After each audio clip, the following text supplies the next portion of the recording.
அன்னபூர்ணி வந்து பார்த்திங்கன்னா, இப்போ தர்மகர்த்தா பதவியிலேருந்து விலக சொல்கிறாங்க. அதுக்கு பதிலா யார போட போறீங்க அப்படின்னு வந்து சொல்லிட்டு கேட்கும்போது, மகாவா இருக்கட்டும் அப்படின்னு வந்து சொல்கிறாங்க. மகாவுக்கு வந்து ரொம்ப சந்தோஷமா ஆயிடுது.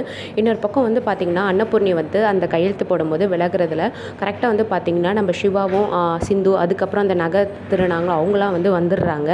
அப்போ வந்து பார்த்திங்கன்னா, நம்ம அன்னபூர்ணி கையெழுத்து போடும்போது தடுத்து நிறுத்திடுறாங்க. இந்த பக்கம் இசைக்கு வந்து அந்த நகை வந்து உருக்கி செய்ய கொடுத்தாங்களா, அவங்கள வந்து பார்த்தோன்னே பின்னாடி போய் வந்து மறைஞ்சிடுறாங்க.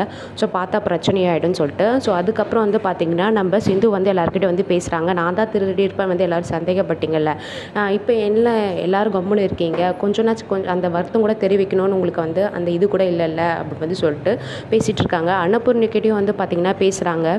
நான் தெரியாமல் செய்த அந்த தப்புக்காக இப்போ நீங்கள் என்னை வந்து தண்டிச்சிட்டிங்க, கோவத்தில் எந்த முடிவும் வந்து கரெக்டாக இருக்காதுன்னு சொல்லிட்டு இது மூலயமா உங்களுக்கு தெரிய வந்திருக்கும் அப்படின்னு வந்து சொல்லிட்டு சிந்து வந்து சொல்லியிருப்பாங்க. ஸோ அடுத்ததெல்லாம் வந்து பார்த்திங்கன்னா, நம்ம சிந்து வந்து செம்மையாக அடிச்சிருப்பாங்க. ஸோ சிவா தான் வந்து பார்த்திங்கன்னா, நம்ம சிந்துக்கு வந்து அந்த காயத்துக்கு மருந்து போடுறது, அவங்களுக்கு எதனா ஒன்றா ஊட்டி விடுறது எல்லாமே பண்ணிகிட்ருக்காங்க. இதெல்லாம் பார்த்துருந்தா நம்ம மகா வந்து செம்ம காண்டாகிறாங்க. இன்னொரு பக்கம் வந்து பார்த்திங்கன்னா, நம்ம மகா வந்து பார்த்திங்கன்னா பேசிகிட்ருக்காங்க. எப்படின்னா வந்து இவளை வீட்டை விட்டு அனுப்பிச்சிடலான்னு சொல்லிட்டு நினைக்கும் போது, ஆனால் வந்து இது மாதிரி வந்து கண்டுபிடிச்சி சிவா கூட்டிகிட்டு வந்துட்டானே அப்படின்னு வந்து சொல்லிட்டு நினச்சிட்ருக்காங்க. இன்னொரு பக்கம் வந்து பார்த்திங்கன்னா, இசைக்கு இப்போதைக்கு மாட்டல, ஆனால் வந்து கூடிய சீக்கிரத்தில் வந்து மாட்ட போகிறாங்க. இசைக்கு மாட்டுற நேரம் வந்து மகாவும் மாட்டிப்பாங்க. ஸோ வெயிட் பண்ணி பார்க்கலாம் என்ன ஆகுதுன்னு. இது போல் நிறைய அப்டேட் தெரிஞ்சுக்கணும் நம்ம சேனலை மறக்காமல் சப்ஸ்கிரைப் பண்ணிக்கோங்க. நன்றி.